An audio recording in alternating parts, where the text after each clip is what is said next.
গোলকগঞ্জ থানাৰ আৰক্ষী চক্ৰ বিষয়া ৰাতুল হালৈ আৰু গোলকগঞ্জ আৰক্ষী থানাৰ ভাৰপ্ৰাপ্ত বিষয়া দেৱজিৎ কলিতাৰ তৎপৰতাত আছামী প্ৰশান্ত ৰায় আত্মসমৰ্পণ কৰে। গোলকগঞ্জৰ কানুৰীত 4 দিন পূৰ্বে বিদ্যুৎ কৰ্মীক প্ৰহাৰ কৰা অভিযুক্ত আছে আত্মসমৰ্পণ। আজি গোলকগঞ্জ থানাত আত্মসমৰ্পণ কৰে অভিযুক্ত প্ৰশান্ত ৰায়। উল্লেখ্য যে 4 দিন পূৰ্বে অভিযুক্ত প্ৰশান্ত ৰায় বিদ্যুৎ কৰ্মী শৰৎ চন্দ্ৰ ৰায় কৰ্মৰত অৱস্থাত প্ৰহাৰ কৰি গুৰুতৰভাৱে আহত কৰিছিল। গোলকগঞ্জ থানাত অভিযুক্ত প্ৰশান্ত ৰায়ৰ বিৰুদ্ধে গোচৰ ৰুজু হোৱাত 4 দিন ধৰি আত্মগোপন কৰি আছিল যদিও আজি প্ৰশান্ত ৰায় গোলকগঞ্জ থানাত আত্মসমৰ্পণ কৰে। গোলকগঞ্জ আৰক্ষীয়ে 24 ঘণ্টা সময়সীমাত দোষীক কৰায়ত্ব কৰিবলৈ সক্ষম হয়। গতিকে বিদ্যুৎ বিভাগৰ সমূহ কৰ্মকৰ্তাই প্ৰশাসনক ধন্যবাদ জ্ঞাপন কৰে।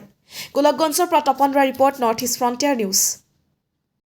অফিসাৰ এজন লাইনম্যান হয়, এই লাইনম্যানজনক কিবা বিৰুদ্ধে যদি কিবা ইয়তৰ আছে, আমাৰ এসডি মহোদয় আছে, এসডি মহোদয়ক এপ্লিকেশন এখন দিব পাৰে যে এইজনৰ বিৰুদ্ধে আমাৰ এইটো কথা আছে বা কিবা কিবি আছে, কিন্তু ইহঁতে ডাইৰেক্ট অফিচিয়েলি এজন মানুহৰ গাত হাত দিব নোৱাৰে নহয়। ইহঁতক অৰ্ডাৰ কোনে দিলে? ইহঁতেতো চৰকাৰী বিৰোধী মানুহ হয়।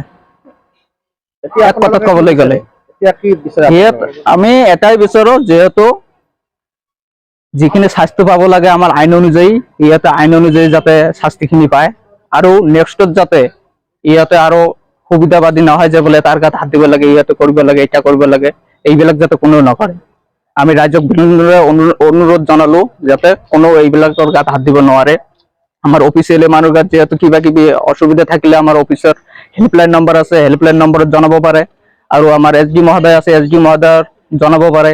সিহঁতে ডাইৰেক্টলি হাত দিব নোৱাৰে নহয়। যেতিয়া গ্ৰেপ্তাৰ আসামী গ্ৰেপ্তাৰ কৰি ইয়াৰ বিষয়ে কিবা ধন্যবাদ জনাব?